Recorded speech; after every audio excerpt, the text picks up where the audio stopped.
So I just got done packaging 17 sales on eBay, and that's where the funds come to go into the collection. So here is our newest package. This is going to be a Underground Sea and another dual land. So let's go ahead and get to cracking, and let's see what we got.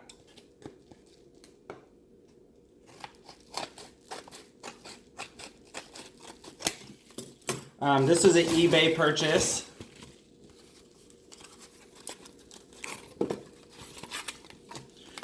Another eBay purchase. I'm definitely an eBay TCG player shopper. I get my new stuff, TCG player, older stuff, eBay for sure. So,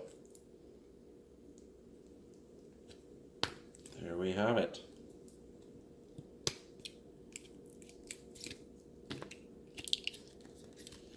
And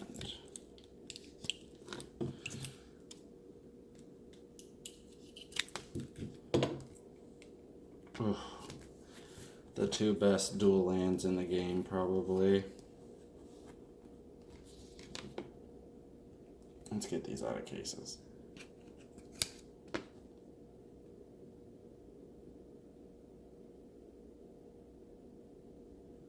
Oh man, that's gorgeous.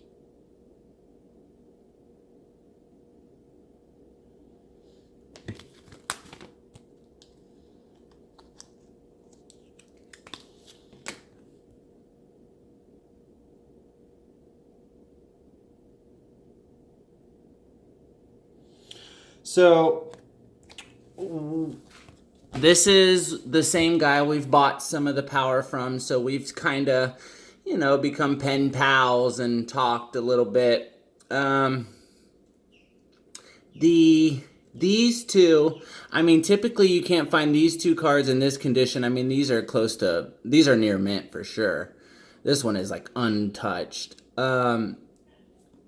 The thing is, this guy, we've kind of formed a relationship, and these two cards I paid, what was the exact price?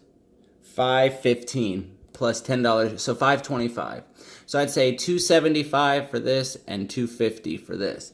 Really, $5.25. I've seen one of these sell for $5.25. So we've found another good deal again, and this gets us a lot closer. As far as dual lands are concerned, this is one of the big chunks. The other dual lands are not hard to come by, nor are they nearly as expensive. I believe these two can cost you close to as much as the other 8 when you're dealing with collector's edition. So, let's take some time to observe the true condition. So oh boy, yeah, she's pretty. That's probably just a little spot we can wipe off. When I'm dealing with cards like this, if I'm trying to do any type of cleaning, it is a barely moist Q-tip that I will use. This one's a little rougher, but it doesn't look played. It just looks like it was, slightly handled a little bit, but the play, it was sleeved. It just got shuffled along with cards that, regular Magic cards that don't have the pointy corners. These things really take a beating. Some other things I wanted to talk to you guys about actually is what's going on with Magic the Gathering. What's going on with paper Magic as opposed to digital Magic. And we have, Arena is replacing Magic the Gathering online. That's not news. That's not a surprise to anyone. What is, I think, kind of apparent to me, but I haven't seen anyone mention it in their news feeds or anything like that. And while we're talking about this, I'm going to just sift through some cards for you guys. So the thing I think, honestly, is that you know that Arena is big for Standard. I mean, you can only really play Standard on Arena. And what's coming out now, we have Modern Horizons. So what is this Modern Horizons for? I think, honestly, this is to buy time for Wizards of the Coast to put into the Modern field. So now everyone's worried about, oh, with Arena you can only play Standard, you can't play Modern. Well, now as the new cards are coming out, they can stall with this Modern Horizons as they're programming Modern into Magic the Gathering Arena. They can sell these as the new product when in fact they're just buying themselves time to go digital.